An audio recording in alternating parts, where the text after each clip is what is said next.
Hi everybody, Mrs. Radant here with you. Thank you for joining me today. I'm very excited to bring you the Oregon Trail Read Aloud series. And before we get started and dive into the history of the Oregon Trail, it's important to go way back where it all began. And by way back, I am referring to the two men who started it all. The two men who were entrusted with an expedition to discover and explore uncharted territory in 1804. Can you guess who these two men were? If you said Lewis and Clark, you were correct. We're going to start our series with a read aloud about Lewis and Clark, and we're going to learn a lot about them and where their journey began. The book we're going to be reading aloud today is a picture book of Lewis and Clark by David A. Adler, published by Holiday House Publishing. A Picture Book of Lewis and Clark by David A. Adler, illustrated by Ronald Himmler, published by Holiday House. On May 14, 1804, more than 30 American explorers began a journey into the unknown, into a land of mystery. They went west of the Mississippi River, where some people said woolly mammoths still roamed. They were the core of discovery, led by Captains Meriwether Lewis and William Clark. Captain Meriwether Lewis was born on August 18, 1774, in Albemarle County, Virginia. His parents were William Lewis, a wealthy plantation owner, and Lucy Meriwether Lewis. He was the second son of their three children. In 1779, when Meriwether was just 5, his father died. His mother married again, this time to Captain John Marks.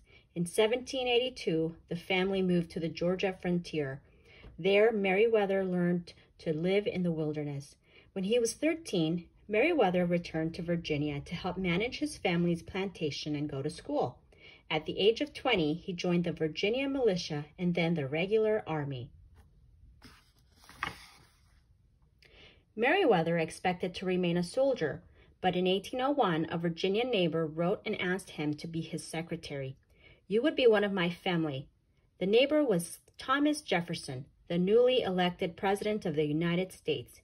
Meriwether Lewis took the job. As the President's secretary, he lived in the White House. In 1802, he and Jefferson began secret plans to explore the land beyond the western border of the United States. They hoped to find a water route across America, a Northwest Passage. Congress approved the mission, and Jefferson appointed Lewis to lead it. "The object of your mission," President Jefferson wrote to Lewis, "is to explore the Missouri River and the water offering the best communication with the Pacific Ocean." Jefferson also wanted to know about the land, weather, plants, and animals. He instructed Lewis to let the American Indians know of our wish to be neighborly, friendly, and useful to them. When the mission was planned, the land just west of the Mississippi River belonged to France. By the time it began, it belonged to the United States. On April 30, 1803, American agents sent to France by Jefferson bought the Louisiana Territory for the United States. The territory included all or parts of 15 future states. It doubled the size of the United States. Lewis traveled first to Philadelphia and then to Pittsburgh to prepare for the trip. He bought arms, ammunition, instruments, supplies, and gifts for the American Indians. He had a large keelboat built and also bought 2 smaller boats to carry all the supplies. In June 1803, Captain Lewis wrote to Captain William Clark, an officer he had met during his service in the Army. Lewis liked and respected Clark and asked him to help lead the expedition. "I do assure you," Clark wrote back, "that no man lives with whom I would prefer to undertake such a trip." William Clark was born on August 1st, 1770, in Caroline County, Virginia. His parents were John and Anne Rogers Clark. William was the 9th of their 10 children, the youngest of 6 sons. When William Clark was 14, his family moved to the American frontier, to Kentucky. There he learned to hunt, fish, camp, and find his way in the wilderness. When Clark was 19, he joined the Army, where he learned to build forts, draw maps, and fight. In mid-October 1803, Lewis and Clark met on the north bank of the Ohio River in Clarksville, Indiana Territory to prepare for their journey. They assembled men. Among them were Clark's slave, York, rivermen, and soldiers. They also took along Lewis's Newfoundland dog, Seaman. They spent the winter of 1803 to 1804 near St. Louis, Missouri, in a camp by the Mississippi River. The Corps got underway on May 14, 1804, under a gentle breeze. Clark wrote in his journal, "They sailed across the Mississippi River and up the Missouri. Their journey across the American continent and back would take 2 years, 4 months, and 10 days." Now I would like for you to write notes on some main points that we read in the first part of the book. We're going to be writing 2-column notes, and I will help you get started. So first we're going to write the book title, A picture book of Lewis and Clark. for our title.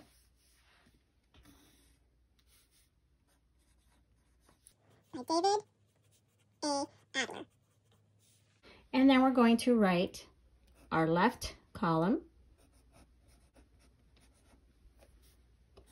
main ideas, and on the right column, notes.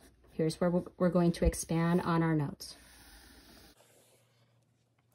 And in today's Read Aloud, we focused on 2 main ideas. And the first main idea was all about Meriwether Lewis. And on the right side, write at least 3 main points or 3 things that you remember or you learned about Meriwether Lewis. Then we're going to skip a couple of lines.